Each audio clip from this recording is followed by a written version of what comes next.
చెప్పేంత కూడా లేదు. నేను ఆ రోజు ముఖ్యమంత్రిగా ఉంటే ధరలు పడిపోతే కొన్నానా లేదా కొబ్బరి? మీకు న్యాయం చేశానా లేదా? హరికేన్ తుఫాన్లో చెట్లు పడిపోతే చెట్టు కింద డబ్బులు ఇచ్చానా లేదా అని మిమ్మల్ని అడుగుతున్నా. ఇలాంటివి చేశారు. ఇప్పుడు హామీ ఇస్తున్నాం, కొబ్బరికి మళ్ళా పూర్వ వైభవం రావాలి. తెలుగుదేశం పార్టీ వస్తానే ఒక ప్రత్యేకమైన పాలసీ తీసుకొస్తా, కొబ్బరి ఆధార పరిశ్రమలు పెట్టిస్తా, ఎంఎస్పీ ఇప్పిస్తా, కొబ్బరి రైతాంగాన్ని ఆదుకునే బాధ్యత నాది నాది నాదని మరొకసారి హామీ ఇస్తున్నా.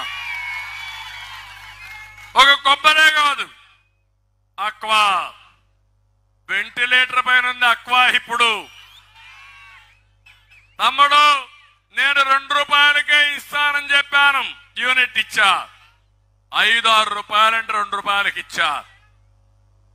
ఎక్కడ కూడా ఫీడ్ పెరగకుండా చూసా, ఇబ్బందులు లేకుండా చూసా, మంచి ధర వచ్చేట్టుగా చూసా. 30% సంవత్సరం అక్వా పెంచింది తెలుగుదేశం పార్టీ.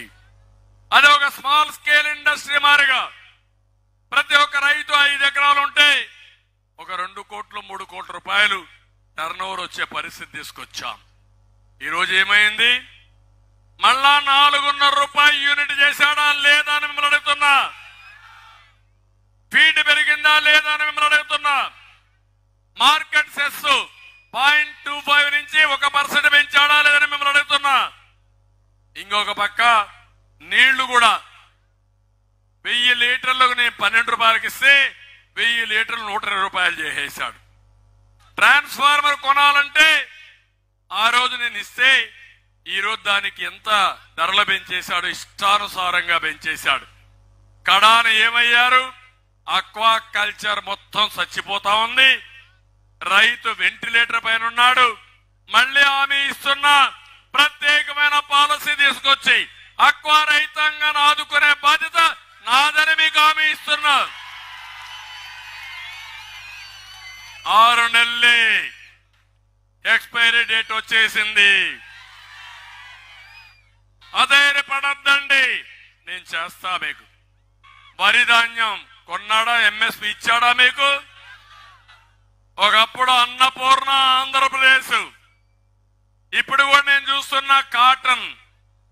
ఏ ఊర్లో కూడా కాటన్ విగ్రహాన్ని పెట్టుకొని మీరు ఆరాధిస్తారు. ఎందుకు? నీళ్లు ఇచ్చాడు కాబట్టి. బ్రిటిష్ అయినా పర్వాలా, మాకు నీళ్లు ఇచ్చాడని ఆదరించే మనస్తత్వం గోదావరి జిల్లాలో ప్రత్యేకమని చెప్పి కూడా నేను మీకు తెలియజేస్తున్నా.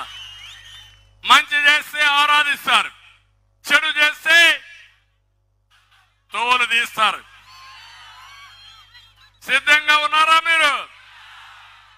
ధాన్యానికి గిట్టుబాటు ధర వచ్చిందా మీకు? కడాన తమ్ముళ్ళు చినిగిపోయిన గోనె సంచులు ఇచ్చాడు మీకు. సకాలానికి కొనలా. మీ ఊర్లో వరి